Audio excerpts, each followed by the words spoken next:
नमस्कार मित्रों, ये एक बहुत बड़े करोड़पति हैं, उनकी हथेली है तो ध्यान से देखिएगा। आज मैं आपको बताने वाला हूँ हथेली में छुपे उस खास राज के बारे में जिसे जानकर आप समझ पाएंगे कि क्या आपके हथेली में बना है अखंड राजयोग। ये वही योग है जो व्यक्ति को सम्मान, धन, प्रतिष्ठा और जीवन में निरंतर सफलता देता है। तो चलिए शुरू करते हैं आपकी हथेली का रहस्य। आप अपनी हथेली में अवश्य देखिए। सबसे पहले जानते हैं अखंड राजयोग होता क्या है। जब किसी के जीवन में भाग्य, बुद्धि, पराक्रम और कर्म ये चारों शक्तियां एक साथ मजबूत होती हैं तो उसे है अखंड राजयोग। ये योग व्यक्ति को ऐसी पहचान देता है जिसे कोई छीन नहीं सकता। उसे बार बार उन्नति मिलती है, बड़ी जिम्मेदारियां मिलती हैं और लोग स्वभाव से आकर्षित हो जाते हैं। तो कैसी स्थितियां बनती है आपकी हथेली में, तो ये योग उत्पन्न होता है। आइए प्रारंभ करते हैं और जानते हैं आपकी हथेली में कैसी स्थिति बनती है। सूर्य रेखा अगर साफ है, सूर्य रेखा आपकी ये इस तरह आपकी कनिष्ठिका के बगल में नीचे सूर्य रेखा होती है। किसी के हाथ में एक होती है, दो होती है, तीन होती है। ये रेखा साफ हो, टूटी ना हो, नीचे की ऊपर झुकी हुई हो तो ये दर्शाता है कि व्यक्ति में नेतृत्व क्षमता, सम्मान और बड़ी पहचान मिलने के चांसेस बहुत ज़्यादा रहते हैं। अखंड राजयोग के लिए सूर्य रेखा बेहद महत्वपूर्ण मानी जाती है। दूसरा है मस्तिष्क रेखा। मस्तिष्क रेखा अगर गहरी है, अगर आपकी मस्तिष्क रेखा, ये आपकी मस्तिष्क रेखा, ठीक है,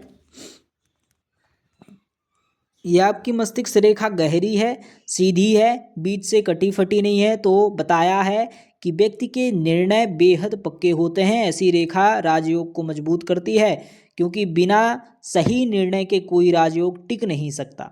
ऐसे लोगों के पास निर्णय लेने की क्षमता बड़ी तीव्र होती है।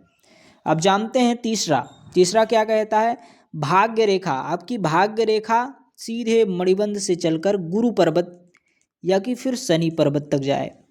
भाग्य रेखा अगर हाथ से चलकर शनि या गुरु पर्वत तक जाती है, पहुंचती है, यह साफ संकेत है कि भाग्य हमेशा साथ देगा। अखंड राजयोग में भाग्य रेखा लाइन बहुत ज़्यादा सपोर्टिव है, बहुत ज़्यादा सपोर्ट करती है, ठीक है।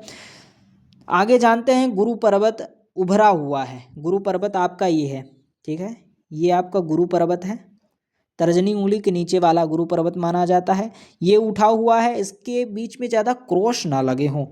ये कटे फीटे जो सभी के क्रॉस होते हैं, ये क्रॉस ना हो तो समझ लीजिए नेतृत्व, आदेश और प्रतिष्ठा आपके साथ में ही लिखी हुई होती है। गुरु पर्वत का उभार अखंड राजयोग को पूर्ण करता है।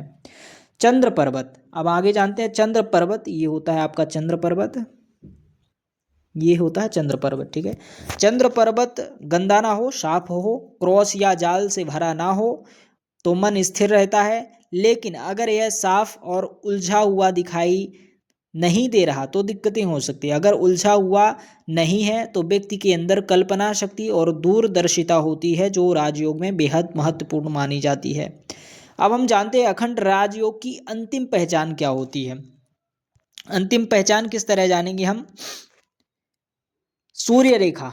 सबसे प्रथम सूर्य रेखा, भाग्य रेखा, ये जो आपकी भाग्य रेखा है, उसके बाद फिर गुरु पर्वत, ये गुरु पर्वत और मस्तिष्क रेखा, ये अगर मजबूत हैं चारों के चारों तो अच्छे योग बनते हैं। तो समझ लीजिए आपका राजयोग अखंड राजयोग बन जाता है, यानी ऐसा योग जिसे जीवन में कोई नहीं हिला सकता, कोई नहीं मिटा सकता। ऐसे व्यक्ति नीचे नहीं गिरता, सफलता बार बार लौट कर उसके पास आती ही आती है। दोस्तों, अगर ये चिन्ह आपकी हथेली पर है तो आप अपने जीवन में बड़ी उपलब्धि हासिल कर सकते हैं। अगर आप चाहते हैं कि मैं आपकी हथेली देखकर बताऊं कि आपके हाथ में अखंड राजयोग है या नहीं, तो आप व्हाट्सएप नंबर पर पर्सनल रूप से क्वेश्चन कर सकते हैं।